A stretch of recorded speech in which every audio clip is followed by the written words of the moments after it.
हाँ भाई, good morning. Ram Ram.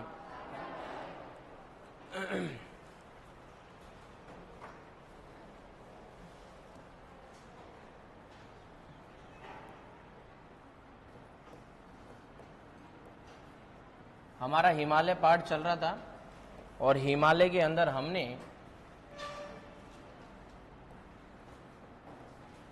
मुख्य हिमालय पढ़ा था।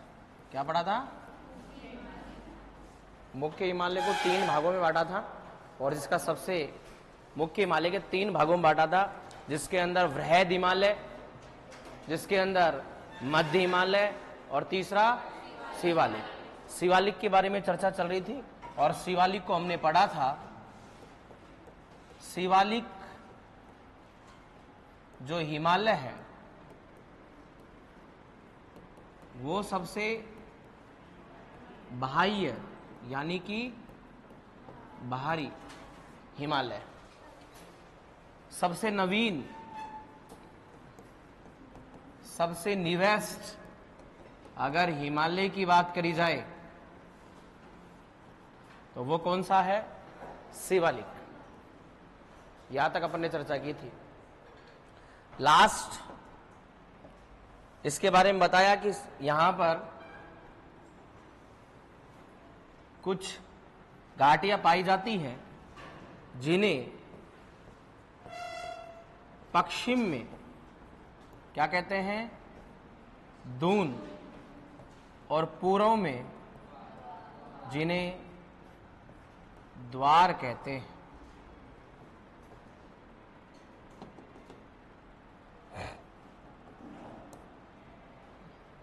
क्लियर? यस। अगर इसको ऐसे नहीं तो ये ऐसे भी लिखा जा सकता है, जिन्हें क्या कहते हैं? द्वार। यही चर्चा की थी। इनके कुछ नाम बताए थे, जैसे दून, कालका दून, चिंडी दून है, देहरादून, नेक्स्ट कोलकाता,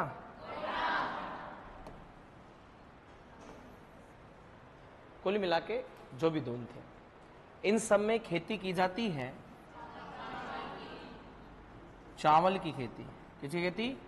चावल। इस क्षेत्र के जो दून थे, इस क्षेत्र के जो द्वार थे, निहंग द्वार, अलीपुर द्वार, हरिद्वार, क्लियर? ये सब। और द्वार में जो खेती की जाती है, चाय की खेती की जाती है। क्लियर?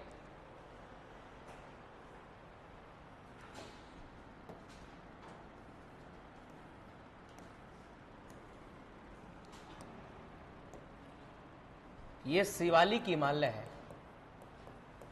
कौन सी हिमालय है? यहां पर जो घाटियां पाई जाती है उसमें हमने जो क्रॉपिंग कर दी वो क्या है? चावल। अरे क्या है? चावल। चावल की क्रॉपिंग। और इन पहाड़ी ढालों पर जो खेती की जा रही है वो किसकी की जाती है? चाय। चाय भारत में आप लोग जानते हैं, कोई माथा फोड़ी हो जाए और उनका बैठ के सुलझारा कराना हो तो क्या मंगवा लो? बताओ। 2 दोस्त आ गए, क्या बना लो? रिश्तेदार आ गए, क्या बना लो? चाय। और कोई बात हो गई, चाय। कोई छोरी छापरी देखने वाले आ गए, चाय। राइट? हमारा खोपड़ा खराब हो जाए, चाय। सिर दर्द हो जाए, नींद नहीं आ रही, नींद आ रही है, बतावा। टेंशन हो जाए, चाय। सिर दर्द की बीमारी, लेकिन ये चाय नहीं तुम लोग पीते हो, वो चाय होती। चाय चाय होती है। ओ माय गॉड, एक छोटा सा कप होता है, कप ऑफ टी, उसको सिप सिप करके पिया जाता है 4-5 सिप में। और कई लोग मैनर्स वाले लोग उसमें थोड़ी सी छोड़ भी देते हैं, बस ओ माय गॉड बस इनफ। तुम्हारी वाली जो चाय होती है वो एक ढोबरा होता है जिसमें ये कप कम से कम 7 से 8 होते हैं। रात की बची हुई ठंडी रोटी रोल करके वो सल्टाई जाती है। नाश्तो तो कर लियो, ठंडी रोटी और क्या, चाय, ये है ब्रेकफास्ट तुम लोगों का। क्लियर? बहुत अच्छी बात है। अगर रात की बची हुई ठंडी रोटी अगर हम खाते हैं, एक डॉक्टर जिस शोध के अनुसार बताते हैं वैज्ञानिक कि अगर कोई मनुष्य रात की बची हुई ठंडी रोटी खाता है तो ठंडी रोटी में ग्लूकोज, सुक्रोज और फ्रक्टोज जो शरीर में भोजन जाने के बाद में बनती है, वो चीजें उसके अंदर ऑलरेडी भरी हुई होती है ठंडी रोटी के अंदर। उसको हम खा सकते हैं एज ए नाश्ते के तौर पर। क्लियर? और बहुत सारी जगह, बिहार वगैरह, उत्तर प्रदेश वगैरह के कई इलाकों के अंदर जहां पर रात की बची हुई ठंडी रोटी को सुबह नमक और घी वगैरह डाल करके और उसको करके वो लोग नाश्ते के तौर पर खाते हैं। अब अंग्रेजों का जो है वो उनका अलग है, वो फैट वाली चीजें कम खाते हैं, सुबह ब्रेड बटर, नहीं समझा मेरी बात, सलाद वगैरह। हमारी सलाद के रूप में क्या होती है, छोरा कांदो काट लिया, सलाद। क्या खा रहे हैं, मैं तो सलाद खरीदू, और है क्या उसके अंदर, कांदा कांदा ओनली, जबकि होना चाहिए खीरा, टमाटर, बहुत सारी चीजें, वो सब सलाद के रूप में होती। कोई बात नहीं। अब हम भारतीय पर्टिकुलर लोग हैं तो हमारे पास में चाय नहीं, क्या शब्द होता है, चाय। ज्यादा चाय के सेवन से हमारे शरीर के अंदर जो ब्लड होता है, मोस्टली लड़कियों को हीमोग्लोबिन की कमी होती है। कई लड़कियां देखते हैं कि वो बहुत पतली सी होती हैं और बोलते हैं कि आई एम फिट, मैं ज्यादा मोटी नहीं हूं। दीदी तू फिट नहीं है, तू कुपोषण का शिकार है। किसका शिकार है, कुपोषण। कई दीदी होती हैं। क्लियर? यस, ये एक कुपोषित बालिका है। Okay, yes. कई बालिकाएं ऐसी होती हैं जो कुपोषित होती हैं और खूब ठूस ठूस के भरती हैं, तो भी वो दीदी बिल्कुल पाइप की तरह ही होती हैं, क्योंकि वो मोस्टली जलोकड़ी होती है। क्लियर? चले, तो मतलब चाय, तो आप इससे ये बात समझना कि आप लोग समझ रहे होंगे चाय भारत का एक वर्तमान में राष्ट्रीय पेय पदार्थ है। कैसा पेय पदार्थ है, राष्ट्रीय। कोई माथा फोड़ी होगी, बाद में बात करेंगे, पहले मिलके चाय पीते हैं, नहीं समझा मेरी बात? यस। तो चाय वो चीज, चाय भारतीय उत्पत्ति नहीं है। चाय इस दुनिया में जो लाने वाले जो लोग थे वो चाइनीज, चीनी लोग थे। ये मूलतः उत्पत्ति चाय की चीनी लोगों के द्वारा की गई। किसके द्वारा? चीनी, चीन के देश के द्वारा इसकी उत्पत्ति की गई। तो जब ये चीज नहीं थी तो हमारे भारत में क्या पिया जाता था? तो जिसकी तरफ हम बढ़ रहे हैं, जिसकी तरफ हम चीजों को छोड़ गए, अब हम बढ़ रहे हैं चाय की तरफ। और हमारे देश में क्या पिया जाता था दोस्तों? हमारे देश के अंदर काढ़ा पिया जाता था, गर्म पानी जिसके अंदर लौंग वगैरह, काली मिर्च वगैरह डाल करके, जो सर्दियों में जिनको जुकाम उखाम हो जाती है, वो पिया जाता था। हमारे यहां पर कहुआ पिया जाता था, कहुआ, जो कि जम्मू कश्मीर वगैरह में पैदा होता है, जिसको ग्रीन टी बोलते हैं। क्या बोलते हैं? दूध का इस्तेमाल नहीं करते थे, दूध को हम सिर्फ दूध के रूप में पीते थे। दूध से बनी हुई चीजें, खीर वगैरह, मावा वगैरह, उससे जमा हुआ दही, प्योर दूध, वो सब हम लेते थे शरीर के अंदर। कौवा पिया जाता था, काढ़ा पिया जाता था। हमारे यहां पर राबड़ी सल्टाई जाती थी। राबड़ी, राबड़ी जो होती है वो बाजरे की भी बनती है सर्दियों के समय, और अब बाजरा निकालना शुरू कर दिया है, बाजरे की लावणी कर ली गई है, सिट्टे काट लिए गए हैं, और बाजरे को अब बोरियों में भर के रख लेंगे और निकाल के रख लेंगे। जब दिवाली होगी, दिवाली में पूजन करेंगे, फिर नया अनाज खाएंगे हम लोग। या उस दिन हमारे कोई देवता या गांव, हमारे भैरू जी वगैरह, या फिर खेत के अंदर जो होते हैं हमारे लोकल देवता, उनको पहले भोग लगाया जाता है, फिर खाया जाता है। फिर वो गरम जो चीज है, यानी गरम तासीर वाली चीज है बाजरा, उसको सर्दियों में खाएंगे। और सर्दियों में हम खेत में उगा चुके होते हैं गेहूं। क्या उगा चुके होते हैं?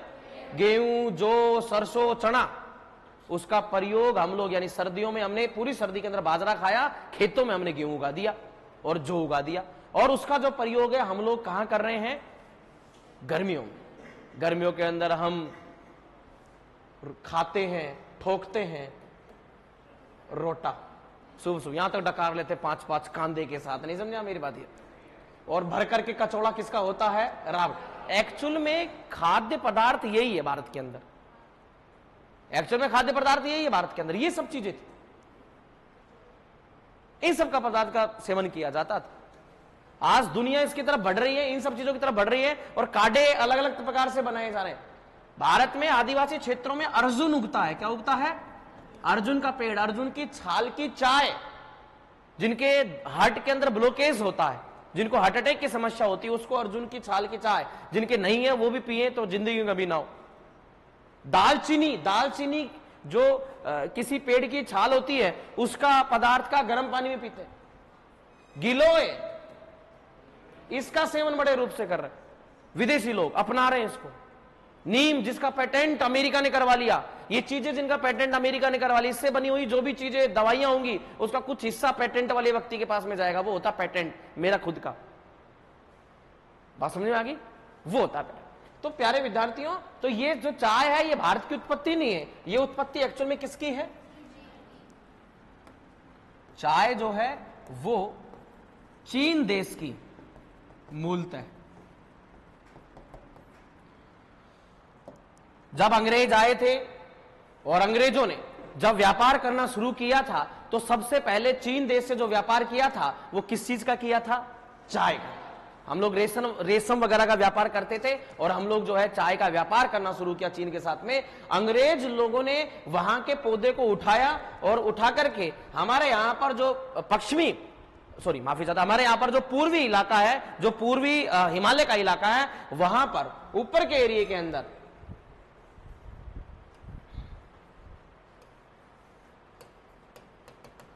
असम और वेस्ट बंगाल, असम और वेस्ट बंगाल ऊपर का इलाका दो है।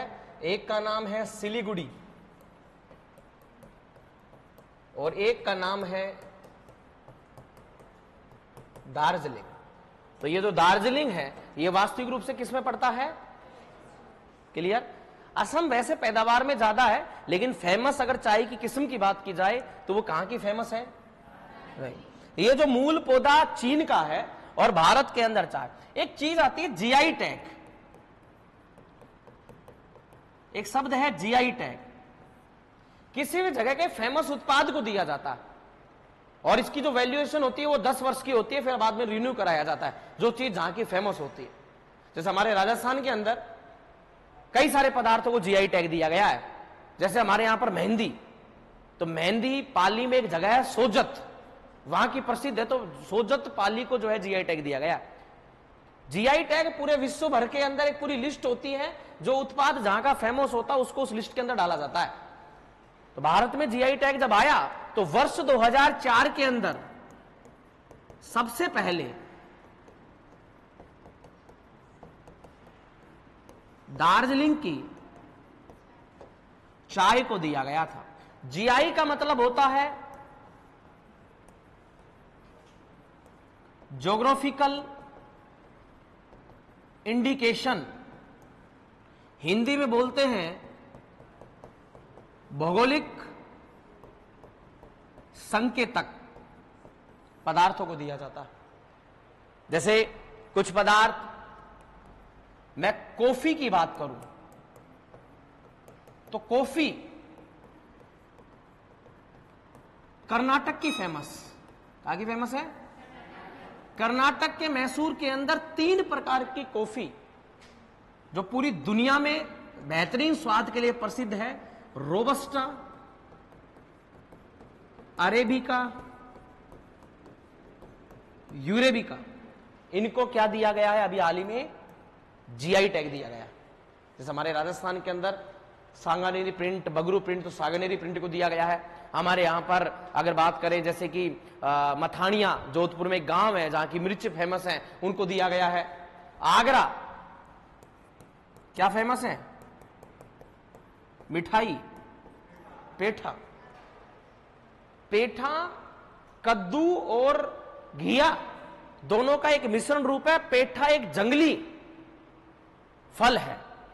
आगरा के किले और उसके आसपास का जब इलाका पूरा जंगली इलाका था, राजा का इलाका था, वहां पे जो बेल उग जाती थी, जंगली बेल अपने आप, उसके अंदर वो पेठा का जो है ग्रीन कलर का वो लगता था, और उसको उन लोगों ने छीला, काटा और चूने के पानी के अंदर घोल में डाल दिया, उसको फिर बाहर निकाला, बाहर निकाल के उत्तर प्रदेश में जो है चीनी की पैदावार ज्यादा होती है, तो चीनी के घोल के अंदर गरम गरम चाशनी में उसको डाल दिया और छलनी से उसको निथार करके बाहर निकाल लिया, और आपके सामने मिठाई पेश है, पेठा। सबसे शुद्ध मानी जाती है, इसमें कोई मिलावट के आसार नहीं। पेठा जो है वो एक जंगली फल है जिसको उसमें डाल करके, तो एक्चुअल में फेमस कहां का हो गया फिर ये? आगरा का। तो आगरा का पेठा सबसे ज्यादा फेमस है, तो उसको जीआई टैग दिया गया। क्लियर? जैसे आपके सामने बोला जाए रसोगोल्ला, एक्चुअल में इसको आप लोग बोलते हो रसगुल्ला। रसगुल्ला ये सफेद वाले की बात करूं, कई लोग वो मैदा से बना हुआ, मावे से बना हुआ, दोनों को मिश्रण से चाशनी में या पहले तेल में फ्राई करके फिर चाशनी में डाला हुआ, वो गुलाब जामुन होता है। क्या होता है? वो कहीं का फेमस नहीं है, वो सब जगह पर होता है। एक होता है रसोगुल्ला। तो रसोगुल्ला जहां का जीआई टैग दिया गया वो बंगाल की मिठाई है, ये बंगाली मिठाई, और इसको दिया गया पश्चिम बंगाल। कहां का? पश्चिम बंगाल। बंगाल के जो हलवाई थे, उड़ीसा के हलवाई थे, उन्होंने बनाया था इसको, और उन्होंने देखा कि दूध फट गया। जिसके घर के अंदर भी दूध फट जाए तो दुखी वही होता है जिसको क्या बनाना नहीं आता? रसगुल्ला। दूध फट जाए, उसको चाशनी, उसकी जो भी पूरा जो भी पानी वगैरह पूरा उसको छलनी से छान लीजिएगा। छाना, आप ये मत सोचना कि यहां पर होम साइंस की क्लास चल रही है, नालायक को मैं आपको यहां ज्योग्राफी पढ़ा रहा हूं। तो जब वो छेना आया उनके सामने, छाना हुआ जो आया, छान के आया सामने, तो उसको बोला छेना। क्या बोला? छेना। उस छेने के अंदर मैदा मिलाया और मैदा के साथ में उसको हाथों से मिक्स किया परात के अंदर, और मिक्स करने के बाद में वो पूरी लुगदी जो बन गई उसके गोल गोल उसके अंदर जो है लोई सी बना करके और उसको चाशनी के अंदर डाल दिया और बाहर निकाल दिया। आपके सामने पेश है क्या? ऐसा हम घर में भी कर सकते हैं। मैंने भी सीखा था लॉकडाउन के अंदर, नहीं समझे आप? यस, भारत के अंदर मैदा बेसन इनकी कमी आ गई थी बहुत ज्यादा, क्योंकि लॉकडाउन के अंदर हर आदमी मास्टर शेफ बनने की तैयारी में था। फिर ये आदमी करे क्या? नहीं समझा मेरी बात? यस। और जनसंख्या बढ़ा दी भारत ने, वो अलग। तो ये यहाँ का जीआई टैग फेमस। तो जो चीज जहां पे पैदा हुई है वो फेमस, वो होता है। एक लिस्ट के बारे में हम चर्चा करेंगे बाद में, जीआई टैग। तो भारत में सबसे पहले जिस उत्पाद को जीआई टैग दिया गया तो वो कहां की टी थी? बोल बात समझ गए? अब हिमालय की बात करें तो हिमालय के पूर्वी क्षेत्र के अंदर क्या उगाई जाती है? चाय। चाय जो होती है इसको ज्यादा बारिश या कम बारिश, ज्यादा तापमान या कम तापमान, इनकी आवश्यकता नहीं होती है। बहुत कम बारिश हो चाय नहीं उगेगी, ज्यादा बारिश हो नहीं उगेगी, कम तापमान हो बिल्कुल माइनस के अंदर नहीं होगा, अधिक तापमान हो राजस्थान के जैसा नहीं होगा। तो ये पहाड़ी ढलानों पर की जाती है। बागान होते हैं इसके पौधे लगाए जाते हैं, परमानेंट रहते हैं। जैसे आंवले का पौधा परमानेंट लगा दिया तो इसकी पत्तियों को हाथों से चुना जाता है, और वहां की महिलाएं जो हैं वो चुनने में माहिर होती है किसी भी चीज को। घर के अंदर देखना, किसी चावल के अंदर कंकर वंकर निकालने हो, जीआरएम निकालो, तो कोई महिला जो है प्लेट में लेके लगी रहेगी, क्योंकि उनकी जो देखने की क्षमता नहीं, सोचने की क्षमता जो होती है वो बड़ी खतरनाक होती है। और भाई इस दुनिया में जो भी लड़ाई हुई वो सिर्फ महिला के पीछे ही हुई है, समझना मेरी बात। महाभारत हुई, बतावा, बड़ी रामायण हुई, बतावा, कितनी भी लड़ाई देखो। मोहल्ले में जो भी लड़ाई होती है, मेरे मोहल्ले में कल लड़ाई होगी दो पड़ोसनों के बीच में, वो महिला के बीच में ही होगी, बतावा। तो ये चाय जो है ज्यादा बारिश, अब पहाड़ी ढलानों पर बारिश होगी तो जाहिर सी बात है पानी पूरा क्या हो जाएगा? बहकर के निकल जाएगा। कम बारिश का है ही नहीं, कम बारिश में होगी नहीं। ज्यादा तापमान भी रहता और कम तापमान, क्योंकि यहाँ पे बर्फ का लेवल भी क्या होता है? कम होता है। ऊपर वाले इलाके में ज्यादा बर्फ जमी होती है, जो कि मैंने बताया था 4500 मीटर से ऊपर, बोला था कि नहीं बोला था? यानी कि 4500 मीटर से ऊपर जाएंगे तब बर्फ जमेगी। तो उसके नीचे वाले इलाकों में, घाटी वाले इलाकों के अंदर है। तो ये इधर की जो घाटी होती है पूर्वी घाटी, तो उन पूर्वी घाटियों को क्या कहते हैं? जो किसकी पैदावार के लिए? चाय मूलतः किस देश का पौधा है? चीन का। सबसे पहले जीआई टैग किसको दिया गया? चाय को। कहां की फेमस है? दार्जिलिंग की। क्लियर? सबसे ज्यादा पैदावार कौन सा करता है? असम। अरे कौन करता है? असम। असम करता है, पश्चिम बंगाल करता है, केरल करता है, कर्नाटक का कुछ इलाका करता है। Okay, yes. तो ऐसे कुछ प्रोडक्ट जो यहाँ पे, तो जहां पर जैसी जलवायु होती है वहां पर वो चीज ज्यादा पैदावार होती है। हमारे राजस्थान के अंदर खेजड़ी वगैरह। अब असम के व्यक्ति को सांगरी की सब्जी लेके जाएं, बोले सांगरी की सब्जी खाओ, या कैर की सब्जी उनको सामने लेके जाएं तो वो नहीं खाएंगे, उनको लगेगा सांगरी के लिए जाएंगे तो उनको लगेगा पता नहीं किस केचवे की कीड़े की सब्जी ले आए वो लोग, जबकि हमारे यहाँ पर शादी अधूरी है सेकावाटी क्षेत्र में बिना सांगरी की सब्जी की। घर पे खाई होगी आपने, खेजड़ी की लगती है जो, यस, जिसको हम सांगरी कहते हैं, सूखने के बाद में जिनको खोका कहते हैं, समी का पेड़। अरे सुना कि नहीं सुना आपने? यस, पढ़ाऊंगा मैं आपको राजस्थान लेवल के अंदर, बहुत विशेष विशेष बातें करेंगे इसके अंदर। क्लियर? इसके पत्तियों को क्या बोलते हैं? लूंग बोलते हैं, लूंग। ठीक है, बेर के पत्ते और खेजड़ी के पत्ते। बेर, राजस्थान के अंदर बेर के पेड़ होते हैं, बेर होता है। कई लोग बोलते हैं हमारा पापा बोर लाया। बोर कोई शब्द नहीं होता। काई खारीचू, बोर खारीचू, गलत, बेर खारीचू, बेर होता है। सबरी के बेर राम ने खाए, सबरी के बोर नहीं खाए थे। नहीं समझा भैया? ये तुम्हारे चोमू वालों की भाषा है, बोर। ये बेर होता, बेर। ओके, यस, क्योंकि चोमू में ज्यादा पैदावार होती है बेर की, इसलिए। ओके, तो आसपास के इलाके लोग बोर वो बोलने लगे तो सब लोग बोर, सब सोचते हैं कि इंग्लिश वर्ड है, बहुत अच्छा वर्ड है, जबकि गलत। कई कहते हैं छोटे लाल वालों को बेर कहते हैं, बड़े वालों को बोरा। वो किस्म है भाई, बेर और बोर सब एक ही चीज होती है, कोई अलग अलग नहीं होता। क्लियर? छोटा एप्पल, बड़ा apple, A for apple, B for बड़ा एप्पल, सी फॉर छोटा apple, D for double apple. नहीं समझा मेरी बात? यस, वो हो गया। तो ये जो है, ये बेर वगैरह ये सब हमारे राजस्थान में ज्यादा होता है, क्योंकि इस इलाके के अंदर अगर तापमान ज्यादा रहे और जहां पे बारिश कम हो वहां पर झाड़ियां उगती है, तो झाड़ियों में खेजड़ी भी होती है। तो बेर के पत्ते और खेजड़ी के पत्ते दोनों को अगर मिक्स कर लिया जाए तो एक चारा बनता है यहाँ के जानवर का, ऊंट का। उस चारे को कहते हैं काठी। क्या कहते हैं? काठी। ऊंट का चारा होता है जिसके अंदर खेजड़ी के पत्ते और किसके पत्ते? बेर के पत्ते, दोनों को मिक्स करके थैले में रखा जाता है। ऊंट लंबी दूरी तक 7 दिन तक बिना खाए पिए रह सकता है ऊंट। क्लियर? यस। और क्योंकि उसके कुबड़ के अंदर वो फैट जमा कर लेता है और शरीर के अंदर एनर्जी उस फैट से मिलती रहती है। 7 दिन तक इतना पानी पी लेता है कि 7 दिन पीने की आवश्यकता नहीं होती है। ओके, तो ये काठी जो होता है, ये जब हम पढ़ाएंगे उसके अंदर फसलों वगैरह के अंदर, या फिर वनस्पति विशेष राजस्थान की विशेष फसलों के अंदर जब आएगा, इसके अंदर कृषि के अंदर मैं पढ़ाऊंगा।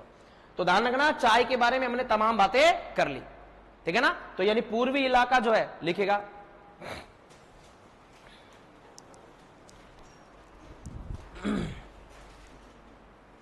शिवालिक के पूर्वी क्षेत्र में चाय की पैदावार की जाती है। शिवालिक के पूर्वी क्षेत्र में चाय की पैदावार सर्वाधिक की जाती है।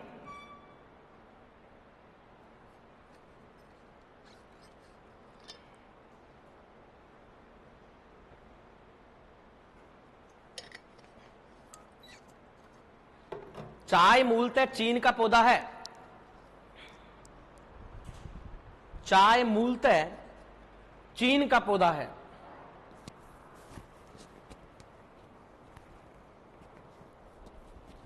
दार्जिलिंग की चाय को सबसे पहले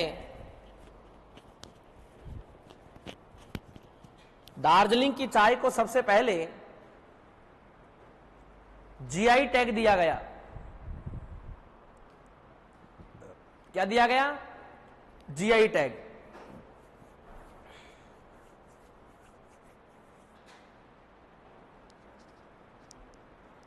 ठीक है, जीआई का मतलब होता है जीआई टैग, ज्योग्राफिकल इंडिकेशन, भौगोलिक संकेतक। पहला जीआई टैग किस पदार्थ, किस उत्पाद को दिया गया, किस प्रोडक्ट को दिया गया? हजारों बार कई परीक्षाओं में आता है, तो क्या आंसर होगा? चाय। Okay, yes. और यहां इधर की तरफ चाय पैदावार क्यों होती है, जिसके बारे में मैंने आपको बता दिया। क्लियर? इस घाटी क्षेत्र के अंदर जो है, यहां पर ना ज्यादा कम बारिश, ना ज्यादा बारिश, ना यहां पर कम तापमान, ना ज्यादा तापमान। ढलान वाले क्षेत्रों में यहां पर चाय की पैदावार करते हैं। और जब चीन से जब लेके आए थे पौधा, तो इन्हीं क्षेत्रों से, और इन्हीं क्षेत्रों के अंदर सबसे पहले अंग्रेजों ने उगाया था, क्योंकि यहां की क्लाइमेट ही चाय को पैदा कर सकती है। राइट? नेक्स्ट लाइन और लिखिएगा, एक और शिवालिक के अंदर ही लिखने। पंजाब व हिमाचल प्रदेश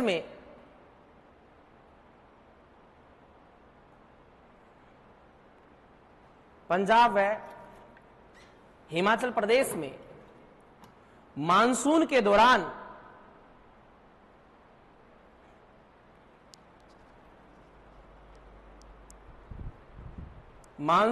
दौरान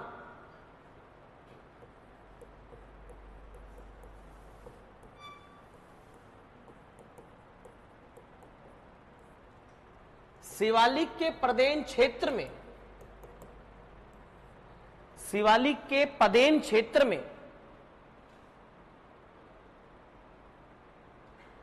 पदेन का मतलब क्या हो गया? देखो, कोई भी श्रेणी या पर्वत होता है, जाहिर सी बात नहीं, वो ऐसे तो होता नहीं है कि भाई जमीन पे सिर्फ इतना ही होगा। जाहिर सी बात है, इसका ढलान क्या होता है? काफी आगे तक होता है।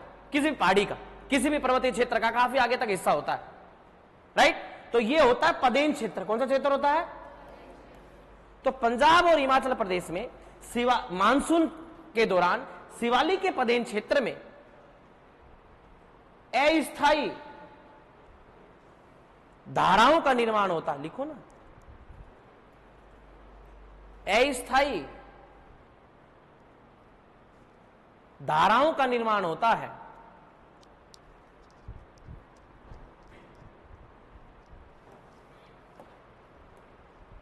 मैंने एक शब्द लिखा है अस्थायी, एक तो हो गया स्थायी। क्या हो गया? स्थायी। अब जैसे ये कैमरे का स्टैंड लगाया गया है, यहां पर बूमर लगाया गया, ये क्या है? स्थायी। स्थायी, स्थायी। ये कुर्सी लगाई गई है यहां पर, ये क्या है? इसको उठा के मैं इधर कर सकता हूं, इसको उठा के इधर कर सकता हूं। क्लियर? इसको डेली में हिला नहीं सकता। जो स्थायी धारा होगी वो तो कहलाएगी नदी। क्या कहलाएगी? नदी। और जो अस्थायी होगी धारा, उसको लिखेगा अस्थायी धाराओं का निर्माण होता है। लिख लिया? जिन्हें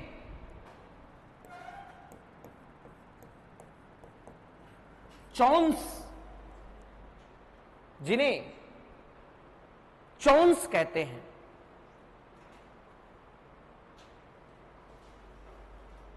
ओके, जिन्हें क्या कहते हैं? चौंस। अभी सारी बातें इसलिए बताई, इन चौंस से इस क्षेत्र के अंदर खेती होती है। क्या होती है? खेती। और साथ साथ में इन चौंस की वजह से अगर मिट्टी का, चट्टान का पानी के साथ में अगर मिलन होगा तो जाहिर सी बात है, पानी, मिट्टी और चट्टान का क्या करेगी? कटाव, जिसको हम बोलते हैं अपर्दन। क्या बोलेंगे? अपर्दन। तो धीरे धीरे धीरे ये सब जो है पहाड़ी वाला इलाका, वो क्या होता जाएगा? अपर्दित होता जाएगा, कम होता जाएगा। जाहिर सी बात है, इसकी चट्टानें और मिट्टी सब क्या हो जाएंगी? बह जाएंगी। क्या कारण है? किसके कारण शिवालिक श्रेणी का सबसे ज्यादा अपर्दन हो रहा है? बोले साहब, किसके कारण? चौंस एक कैसी धारा है? अस्थायी, जो शिवालिक के पदेन क्षेत्र में कब? मानसून के दौरान पैदा होती है। लास्ट लाइन लिखिएगा।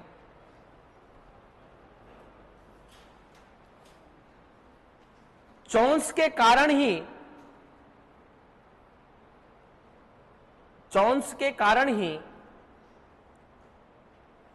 शिवालिक का चौंस के कारण ही शिवालिक का सर्वाधिक अपर्दन हो रहा है। सर्वाधिक क्या हो रहा है? अपर्दन।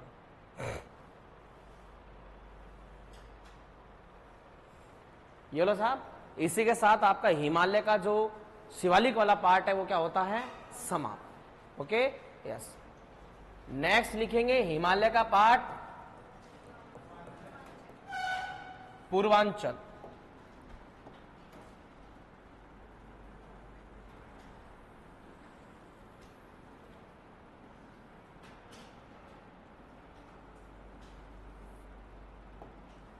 बनाओ साहब।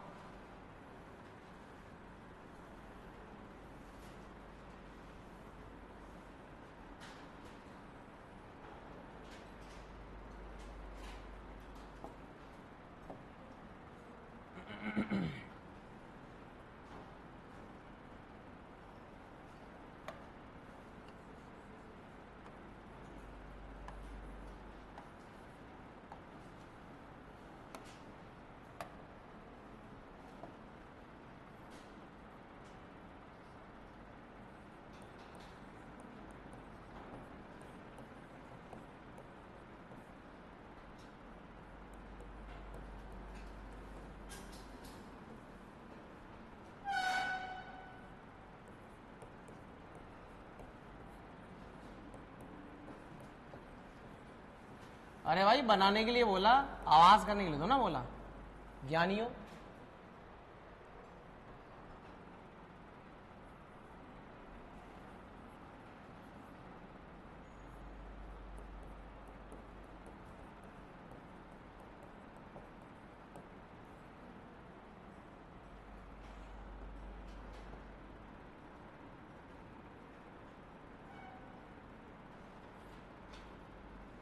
लेमा तो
बढ़ा लिया क्या?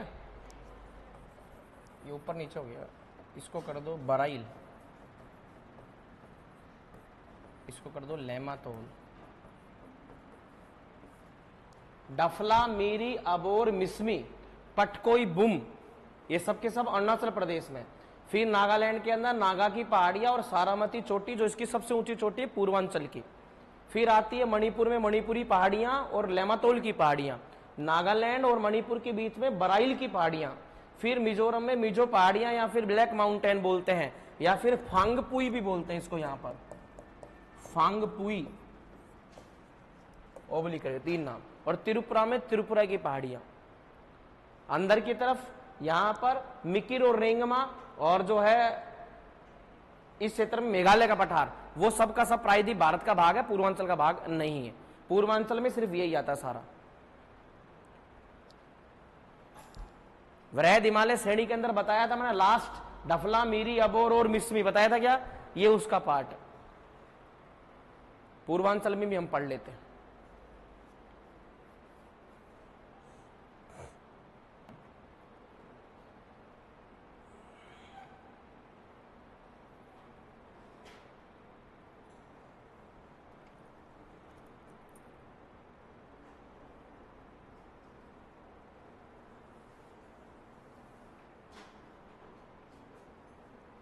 जिनको समझ में नहीं आया वापस बोल रहा हूं, त्रिपुरा में त्रिपुरा की पहाड़ियां हैं, मिजोरम में मिजो की पहाड़ियां, ब्लैक माउंटेन, फांगपुई।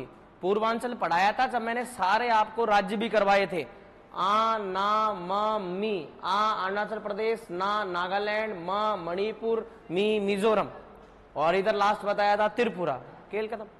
फिर मेघालय और क्या था, असम, जो इसका पूर्वांचल का पार्ट मतलब हिमालय में नहीं है। वैसे तो है 4, 5, 6 और 7, टोटल कितने हैं, 7 राज्य। इनको 7 क्या कहते हैं, बहिने, 7 सिस्टर्स स्टेट कहते हैं, जिनके अंदर 2 जो है हिमालय के पार्ट का भाग नहीं है, प्रायद्वीप भारत का। मिजो की पहाड़ियां, ब्लैक माउंटेन, फांगपुई, मिजोरम के अंदर तीनों का एक ही नाम है, ओब्लिक करके लिख देना। ओब्लिक का मतलब होता है या, ठीक है ना, इसका दूसरा नाम। मणिपुर में मणिपुरी की पहाड़ियां और लेमातोल की पहाड़ियां 2 हैं, लेमातोल। नागालैंड और मणिपुर के बीच में, दोनों के बीच में पहाड़ी है जिसका नाम है बराइल। क्या नाम है, बराइल। दोनों के बीच में बराइल। नागालैंड में नागा की पहाड़ियां, और जिसकी सबसे ऊंची चोटी क्या है, सारामती चोटी, 3841 मीटर। फिर अरुणाचल प्रदेश में पटकोई बुम, फिर मिसमी, अबोर, मीरी, डफला। लिख लिया, यस लिखेगा। उत्तरी पूर्वी राज्यों में उत्तरी पूर्वी राज्यों में उत्तर से दक्षिण की ओर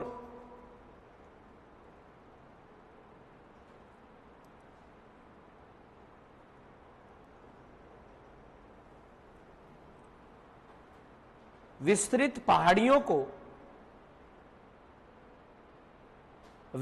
पहाड़ियों को पूर्वांचल कहते हैं।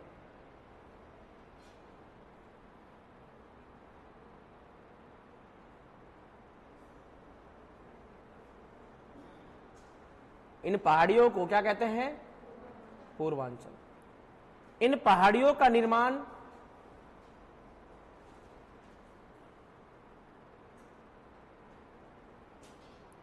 इंडो ऑस्ट्रेलियन एक साथ ही आएगा, बताया था ना मैंने आपको जब हिमालय बनाया था तब। इंडो ऑस्ट्रेलियन, भाई ऊपर वाला जो हिमालय है मुख्य भाग और ट्रांस हिमालय, वो तो बना इंडो ऑस्ट्रेलियन और यूरेशिया दोनों के टकराने से, और जबकि ये बना है इंडो ऑस्ट्रेलियन और इधर की तरफ जो प्लेट है उनका नाम है बर्मा प्लेट है। क्या नाम है?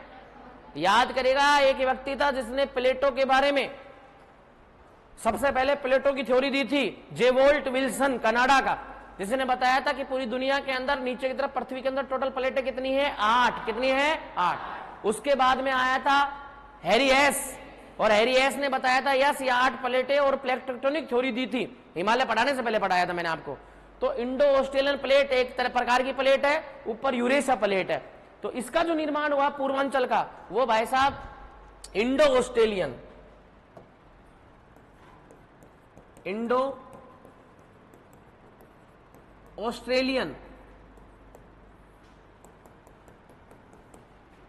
और इधर टकराती हैं ये प्लेटें बर्मा प्लेटों से, टकराने से बने हुआ उसका शब्द को लेते हैं अभिसरण। क्या बोलते हैं? लिखेगा, इस श्रेणी का निर्माण इंडो ऑस्ट्रेलियन व बर्मा प्लेटों के अभिसरण से हुआ है। अभिसरण से हुआ है।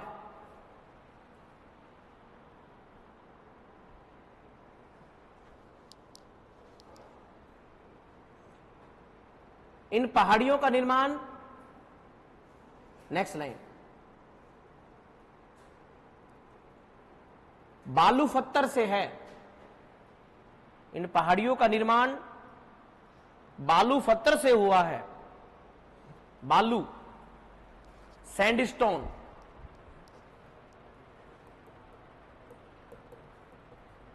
बालू पत्थर कैसा होता है? सैंडस्टोन। सैंडस्टोन हमारे पश्चिमी राजस्थान में मिलता है, जोधपुर क्षेत्र का पत्थर। पहले, आजकल तो टाइलों का जमाना है साहब, केमिकल वगैरह डाल करके ऐसी टाइलें मशीनों से प्रेशर करके बना दी गई, अगर इनको उठा करके भी नीचे डालें तो टूटती नहीं है। मार्बल वगैरह इनका सबका जमाना गया, अब कोटा स्टोन वगैरह का। अब जो सिस्टम आ गया वो नया टेक्नोलॉजी किसकी आ गई? टाइलों की। दीवारों पर सब जगह पर खराब भी नहीं होती है। घर मकान के बाहर पहले जोधपुरी पत्थर लगाए जाते थे छोटे छोटे टुकड़ों के रूप में, ऐसे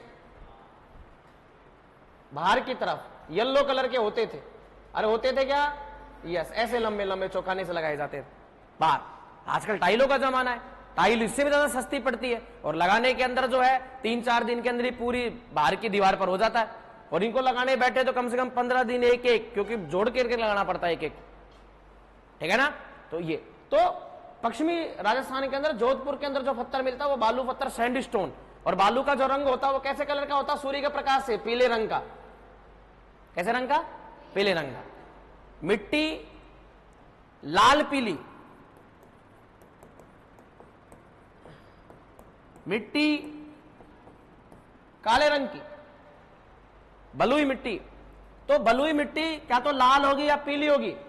एक मिट्टी होती है कैसे कलर की? काले कलर की। और भी कई कलर होते हैं गुलाबी छोड़ करके, कई लोग oh my God pink colour भी बताओ, नहीं होगा। तो काला कलर जो होगा वो ज्वालामुखी से निकली हुई, ज्वालामुखी। ज्वालामुखी जमीन के अंदर भरा होता है मैग्मा। क्या भरा होता है? मैग्मा बाहर निकलता है, जो बनता है क्या? और लावा जब ठंडा होता है, ठंडे होने से हर जलती हुई चीज कोई भी जलेगी, और जलने के बाद में वो जलने के बाद में ठंडी होती है तो राख बन जाती है। और राख कैसे कलर की होती है? कोई भी चीज लो इस दुनिया में जिसको जला दे। अब कई बोले सर दिल जल जाए तो कैसा हो, नहीं जलता है, सब हार्मोनिकल चेंजेस होते हैं। बोले होता है कि नहीं होता? यस। तो लावे से जो मिट्टी बनी वो काली मिट्टी कपास के लिए सबसे ज्यादा उपयुक्त है, गन्ने की खेती के लिए सबसे ज्यादा उपयुक्त है, खट्टे फलों की खेती के लिए सबसे ज्यादा उपयुक्त है। इसलिए राजस्थान के पश्चिमी राजस्थान नीचे वाले इलाके के दक्षिणी राजस्थान में गन्ने की खेती भी होती है, कपास की खेती भी होती है, खट्टे फलों की खेती होती है। झालावाड़ वगैरह क्षेत्र में संतरा की खेती करते हैं, महाराष्ट्र वगैरह में नागपुर में संतरा मौसमी की खेती करते हैं, नींबू वगैरह की सिट्रिक एसिड वाले फसलों की खेती करते हैं, राइट। और दक्षिणी राजस्थान के अंदर चित्तौड़गढ़ भीड़वाला वाले इलाके के अंदर काली मिट्टी के अंदर काले सोने की खेती करते हैं। किसकी खेती करते हैं? काला सोना। इस दुनिया में सबसे ज्यादा डिमांड है इसकी, सोने की डिमांड। सोना सबसे बहुमूल्य चीज होती है। हीरा, हीरे तो ठीक है, लोगों को पता है कि कम निकलता है, तो क्यों इसकी डिमांड? सोने की ज्यादा रहती है हर कोई आदमी। सोना मतलब वो नहीं कि गए पाड़ के सो गए, वो सोना नहीं, सोना मतलब गोल्ड की बात कर रहा हूं, ओके। और वो सोना वो भी नहीं है, सोना बाबू वो नहीं, सोना गोल्ड की बात। काला सोना अफीम को कहते हैं। किसको कहते हैं? अफीम। अफीम जो होता है वो दक्षिणी राजस्थान के अंदर, और आपके इधर पूर्वी राजस्थान की तरफ तो नहीं। पूर्वी राजस्थान के अंदर तो लोग क्या है कि थोड़ा 50-1 रुपए का वो पौवा सा ला के उसमें सल्टा लेते हैं, काम नहीं समझा। और यहाँ पर शादी ब्याहों के अंदर मनवार की जाती है। मनवार के अंदर लोगों को क्या पिलाया जाता है? अफीम पिलाया जाता है। अफीम हर शादी ब्याह में कोई मरता है जिसका मोताना किया जाता है, मोसर किया जाता है, उस दौरान भी लोगों को क्या पिलाया जाता है? अफीम। अगर कोई नहीं पिलाए, जिसके घर में मौत हो गई या जिसके घर में शादी है, वो नहीं पिला रहे, क्या किया इसने? कुछ नहीं किया, कोई रखा ही नहीं इसने, कोई प्रोग्राम ही नहीं रखा इसने। क्या मतलब है ऐसी जिंदगी से? ऐसे करते हैं समाज के अंदर। तो वहां पे ये ज्यादा पश्चिमी राजस्थान है। हालांकि ये चीज जो है बहन है, वहां पर चोरी छुपे की जाती है, मनुआर बोलते हैं उसको। तो ये पैदावार लाल पीली, जिस मिट्टी के अंदर बारिश होगी, बारिश होकर के मिट्टी के अंदर पाया जाता है लोहे के कण, आयरन। आयरन जब मिट्टी से मिलेंगे, आयरन ऑक्साइड क्रिया करने के बाद में उसके अंदर लग जाती है जंग। क्या लग जाती है? जंग। और जंग लगने के बाद में, ध्यान दीजिएगा, जंग लगने के बाद में, और वो मिट्टी जंग जो होती है ताजा ताजा, कभी छत के ऊपर कोई अगर लोहे का कूलर वगैरह पड़ा हो बारिश के दिनों के अंदर, देखना उसके अंदर से लाल धारियां सी बन जाती है। अरे बन जाती है क्या? यस। और अगर जंग सूख जाती है तो कभी जंग के हाथ लगाकर, हाथ में लगा के देखना, आपका हाथ येलो येलो हो जाएगा। अरे होगा नहीं होगा? जब ताजा कार्यक्रम रहता है, जंग लगती है, तब तो लाल कलर की मिट्टी, जहां पर बारिश होती रहती है, अक्सर होती रहती है, और जहां पर बारिश बहुत कम होती है पश्चिमी राजस्थान में, तो वहां पर मिट्टी में पहले कभी कोई, यहाँ पे समुद्र था, बारिश होती थी, जंग लगा करके खत्म हो गई, अब सूख गई, और सूखने से मिट्टी कैसी बन गई? पीली। मिट्टी के अंदर पढ़ाऊंगा क्यों ऐसा हुआ, लाल पीली मिट्टी, ओके। तो ये जो होती है सैंडस्टोन यानी कि बालू पत्थर, ये जो आपका पूर्वांचल का जो इलाका है, ये पूरे बालू पत्थर से बना हुआ है, सैंडस्टोन से बना हुआ है, ज्यादा कठोर चट्टानें नहीं मिलती है यहां पर, राइट। लिखेगा, नेक्स्ट पॉइंट बना के लिखना। इस क्षेत्र में भारी वर्षा प्राप्त होती है, भारी वर्षा प्राप्त होती है। ये जो एरिया है पूर्वांचल का, यहां पर पूरे भारत की सबसे ज्यादा बारिश होती है। सबसे ज्यादा बारिश जो औसत वार्षिक वर्षा वो कहां पर होती है? पूर्वांचल में।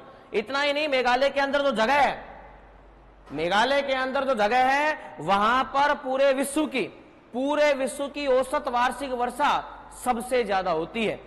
और उस जगह का नाम है, बताओ कोई, बोलो। 2 शब्द आ रहे हैं आपके सामने, चेरापूंजी, और एक शब्द आ रहा है मासिनराम। 300 सेंटीमीटर से भी ज्यादा बरसात के दौरान 300 सेंटीमीटर से भी ज्यादा वर्षा होती। और ये है कहां पर? ये जगह का नाम है मासिनराम। ये ऐसे है जैसे राजस्थान का जिला जयपुर, जयपुर की जगह झोटवाड़ा, विद्याधर नगर, समझना मेरी बात? ऐसे। तो ये चेरापूंजी जिले का नाम है। अगर ऑप्शन में चेरापूंजी होगा या फिर क्या होगा? मासिनराम, तो दोनों एक ही होगा। तब इनमें से आंसर जो है एक ही दे रखा है, तो एक ही होगा। अब कई बोलते साहब दोन्यू आ जाए, तो दोन्यू कईयों का शब्द होता दोन्यू, दोन्यू आ जाए तब क्या होगा? ऐसा कभी हुआ नहीं कि दोन्यू आ जाए, मास्टर को फंसाना, दोन्यू आ जाए तो क्या बता जवाब? नहीं होगा, कभी नहीं आएगा। ओके, एक ही आएगा इनमें से। तो जिला क्या है? चेरापूंजी। जगह का नाम क्या है? मासीना। ये मेघालय के अंदर, मेघालय। लेकिन मेघालय क्या पूर्वांचल में पड़ रहा है क्या? नहीं। लेकिन अगर हिमालय की बात करें, वर्षा की बात करें, तो भाई साहब पूर्वांचल का पूरा इलाका है, तो सबसे ज्यादा भारी वर्षा प्राप्त होती है। और जहां पर सबसे ज्यादा वर्षा होती है वहां पर दोस्तों जैव विविधता, जहां पर भारी वर्षा होती है, जहां पर वर्षा, बारिश सर्वाधिक होती है, तो वहां पर जैव विविधता, बायोडाइवर्सिटी कैसी होती है? उच्च होती है, हाई होती है, अधिक होती है। अब जैव विविधता क्या होती है? जैव विविधता का मतलब है कि वहां पर पेड़ पौधे, वहां पर वनस्पति, कृषि की बात नहीं कर रहा, कृषि मनुष्य के द्वारा की जाती है, और वनस्पति उसको कहते हैं ऐसे पेड़ पौधे जो अपने आप भगवान के द्वारा उग गए, वो क्या कहलाते हैं? वनस्पति कहलाते हैं। क्या कहलाती है? वनस्पति। पेड़ पौधे, छोटी झाड़ियां, सब वनस्पति होती हैं। तो ये ऑटोमेटिकली उगी है, किसी ने उगाया नहीं इनको। वन वगैरह सब वनस्पति होती है, इसलिए वन वनस्पति बोलते हैं उसको। और जो ये जैव विविधता, जहां पर वनस्पति बहुत ज्यादा कैसी पाई जाए? हाई, सघन पाई जाए। सघन का मतलब एक पेड़ यहां पर है तो दूसरा पेड़ भी आपस में टकराएगा। सूर्य का प्रकाश इसकी जमीन पर नहीं जाता है क्योंकि आपस में एक दूसरे से ज्यादा घने हैं, सघन है क्योंकि बारिश ज्यादा है। क्लियर? और जो अलग अलग होते हैं, कोई पेड़ यहां पर है फिर एक पेड़ यहां, उनको खुले वन बोलते हैं, ओपन फॉरेस्ट। तो वो यहां नहीं होते, यहां पर सघन वनस्पति पाई जाती है। जहां पर वनस्पति यानी पेड़ पौधे, वनस्पति, इनकी सबकी प्रजाति बहुत ज्यादा संख्या में, यहां पर जो प्रजाति मिलती है वो कहीं और नहीं मिलती। यहां पर पाए जाने वाले कीट पतंगे, तितली, जानवर, वो सब यहीं मिलते हैं और कहीं नहीं मिलते हैं। जैसे उदाहरण के तौर पर गेंडा। ओ माई गॉड, गेंडा देखा आपने? नहीं देखा। आज मैं आपको दिखा देता हूं।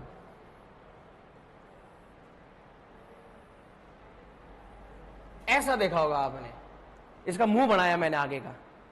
ये एक सींग होता है इसके ऊपर, एक सींग का गेंडा, एक सींग का गेंडा, राहिनो। वर्तमान में भारत के अंदर विलुप्ति के कगार पर है। विलुप्ति मतलब खत्म। पहले इसकी संख्या करोड़ों में थी, लाखों में थी, हजार, आज की डेट में सैकड़ों बची हुई, मात्र सैकड़ों। क्लियर? कितनी है? जब हम राष्ट्रीय उद्यान, अभ्यारण्य, जीव जंतु पढ़ेंगे तब चर्चा करेंगे हम लोग। इसको लेकर के गेंडा संरक्षण परियोजना भी चलाई गई। लोग इसको मार देते हैं इसके सींग को लेकर के। अंतरराष्ट्रीय बाजार में इसका ये सींग अकेला 1 से 2 करोड़ रुपए का बिकता है। कितने का? 1 से 2 करोड़ रुपए का। तो सरकार ने कहा कि अगर लोग इस सींग को लेकर के मार रहे हैं तो क्यों ना सभी गेंडों के सींग काट करके रख लिए जाएं। फिर भी इसके खाल, इसके बाल, इसकी आंखें, इसके नाखून, जैसे बाघ, टाइगर, टाइगर के दांत, बाल, खाल अंतरराष्ट्रीय मार्केट के अंदर 10 करोड़ रुपए की बिकती। हाथी दांत 2 जोड़े 5 करोड़ रुपए के बिकते। तो लोग हाथी दांत के लिए, तो सरकार ने क्या किया कि हाथी दांतों को काट करके क्या कर लिया जाए? रख लिया जाए। सरकार ने उनको संरक्षण की योजना के अंदर। तो ये जो जानवर होते हैं ये सिर्फ और सिर्फ मिलता है असम के अंदर। कहां मिलता है? असम में 2 अभ्यारण्य, एक का नाम है मानस और एक का नाम है काजीरंगा। क्या नाम है? वहां पर मिलता।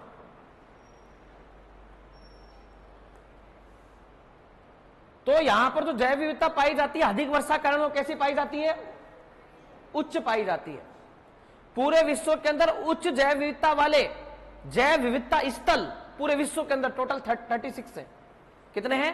36 पूरे विश्व के अंदर, ऑल ओवर वर्ल्ड। जहां पर ऐसा सघन वनन, जहां पे सघन वन पाए जाए, जहां पे प्रजातियां, मेंढक की प्रजाति, कीट पतंगों की प्रजाति ये सबसे ज्यादा पाई जाए, जहां पर वनस्पति की प्रजाति सबसे ज्यादा पाई जाए, वो होता है जैव विविधता स्थल घोषित कर देते हैं। और पूरे विश्व में टोटल कितने हैं? और हमारे भारत के अंदर इनमें से टोटल है 18 अकेले। भारत के अंदर नीलगिरी सबसे बड़ा था, सबसे पहला नीलगिरी हिल्स सबसे पहला। उसके अलावा अमरकंटक मध्य प्रदेश के अंदर है। उसके अलावा जो है पश्चिमी घाट, उसके अलावा और भी बहुत सारे हैं। और जिसके अंदर हमारा ये पूर्वांचल, ये पूर्वांचल भी किस में पड़ता है? जैव विविधता स्थलों में। तो पूरे विश्व में जैव विविधता स्थल कितने हैं? 36। ओके, यस, लिखेगा। यहां सर्वाधिक वर्षा प्राप्त होती है, सर्वाधिक वर्षा होती है, अतः यहां उच्च जैव विविधता पाई जाती है।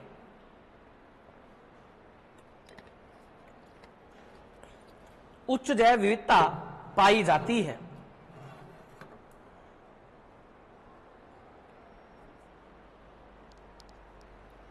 यह विश्व के 36 जैव विविधता स्थलों में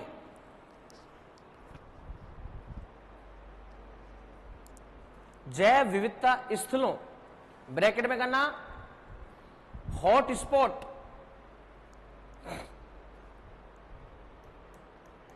हॉट स्पॉट,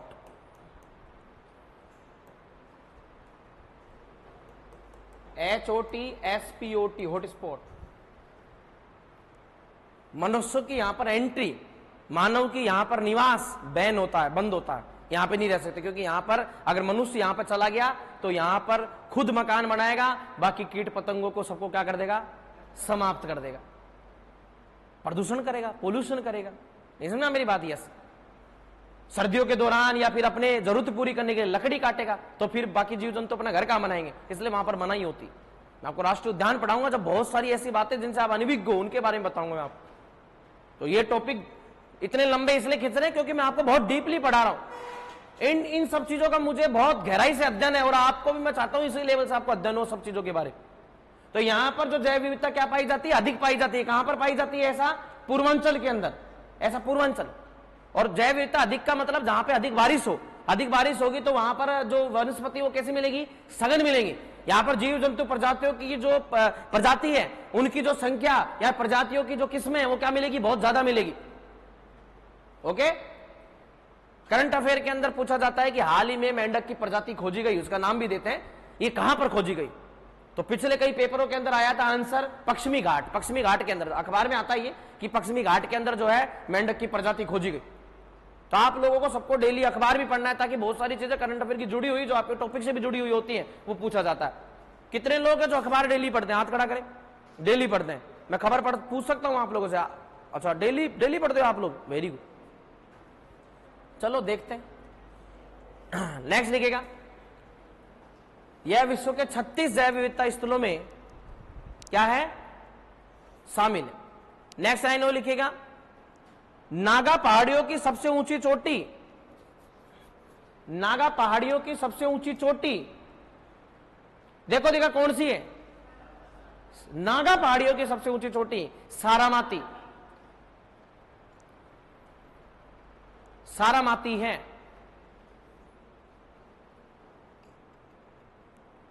जो पूर्वांचल की भी सबसे ऊंची चोटी है। अगर आपको बोले पूर्वांचल क्षेत्र की सबसे ऊंची चोटी, तो आंसर क्या होगा? सारामाती। कौन से राज्य में है? नागालैंड में। कौन सी पहाड़ियों में? नागा पर। जो पूर्वांचल की सबसे ऊंची चोटी है, कुल ऊंचाई लिख देना 3841 मीटर। ओके, और हेडिंग लगाइएगा, हिमालय का प्रादेशिक विभाजन।